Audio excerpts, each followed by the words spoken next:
Animal Crossing City Folk is being positioned as the Wii's big game for the holidays, inviting players to once again escape to an easy life of fishing, neighborly conversation, and interior decorating. At a glance, it's hard to see what's changed since 2005's DS outing, but does City Folk hide some surprises?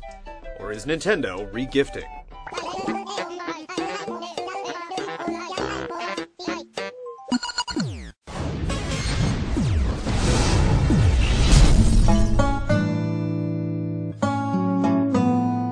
When you first start City Folk, you can either create a new character or migrate from the DS game.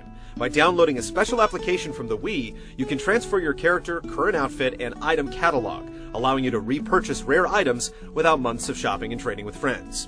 Like earlier titles, you can start life in your randomly generated town by choosing a vacant house and running a few tutorial errands for convenience store tycoon Tom Nook. After an hour or so, you're set free to do as you please.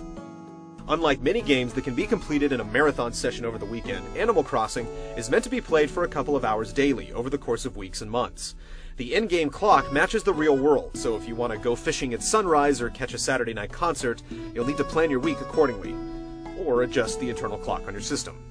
Consequently, you can play all day without seeing much that's new, but as the days pass, neighbors move in and out of town, varieties of bugs and fish change with the seasons, and specific dates bring holidays and fishing tournaments. As the name suggests, City Folk's biggest addition is the ability to take the bus to a concrete jungle of scum and villainy. Well, not so much. The city is essentially a shopping center, and veteran players will be disappointed to find that it's populated mostly with familiar characters. Red has his black market shop, Katrina gazes into her crystal ball, and Dr. Shrunk performs stand-up to give you new emoticons. Harriet's salon offers me makeovers in addition to hairstyles, and a new auction house lets you bid on items among friends online, but in general, the city really doesn't feel new or enticing. Online play works just like the DS game. After trading info with friends, you can either open your gate to let in 3 other players, or travel to one of your friends' towns. Each town is significantly different, with native fruits and shop items that vary from town to town. Communication is greatly improved thanks to the new Wii Speak microphone, which adds to the game's social nature by letting you chatter away as you fish or explore the town.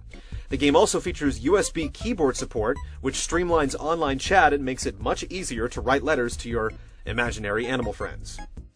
There are a few additions here and there, but in general, City Folk sticks close to the Animal Crossing formula, and the city is just a new home for old faces.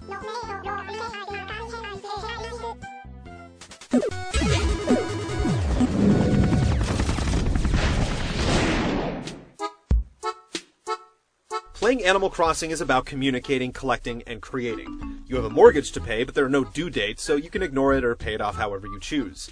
Talking with animal neighbors, running errands, and sending letters is often rewarded with gifts in return. As silly as it sounds, it's easy to connect to the different personalities, and animals will worry if you've been away for a while, or if you get stung by bees. They may approach you to buy an item you're carrying, or even ask you to play a game of hide and seek. There are tons of collectibles, like furniture sets, shirts, wallpaper, fish, fossils, and so on. Obsessive players can go all out, but others can simply look forward to a huge variety of new items and surprises. Or that's the way it should be. Unfortunately, recycled content strikes again. Veteran players will recognize most of the game's collectibles, and there aren't any new item groups either. More decorative types may focus on fashion and design. You can start a local trend by creating a GT t-shirt and displaying it at the local store. As you pay off your house, you'll have opportunities to expand it multiple times, giving you more room to place furniture that matches your style. And outdoors, you can do some minor landscaping by planting trees and flowers, and chopping down trees that you don't want. The Wii Remote doesn't add much. The pointer is used to navigate menus or to move your player as an alternative to the analog stick. Simple motions let you swing your net or reel in a fishing line, and the control pad features handy shortcuts that let you switch your pocket tools without opening a menu. There's a lot to do in Animal Crossing, whether you're fishing with friends, building a snowman, or teasing Mr. Rossetti. The problem is that it's the same things we've been doing for years. There's really not much gameplay per se. It's more of a series of tedious exercises that have to be completed to collect more stuff. Unfortunately, it's the exact same stuff we've collected before, providing little incentive for fans of the series.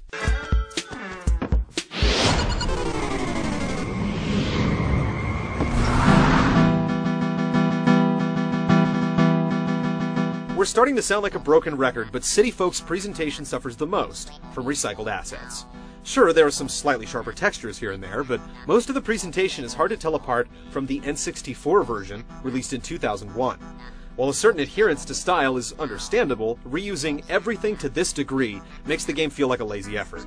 The game also features Wild World's rolling world feature, which can be a bit dizzying when you first start playing on the big screen.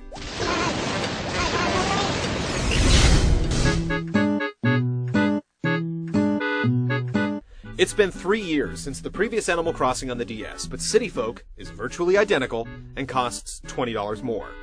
If you're new to the series, or skip the portable version, it's a charming game that can become addictive for those who like to collect things.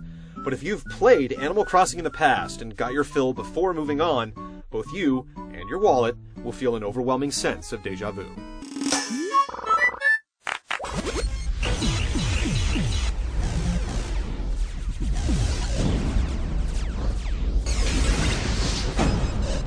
Let me know if you need a wrecker.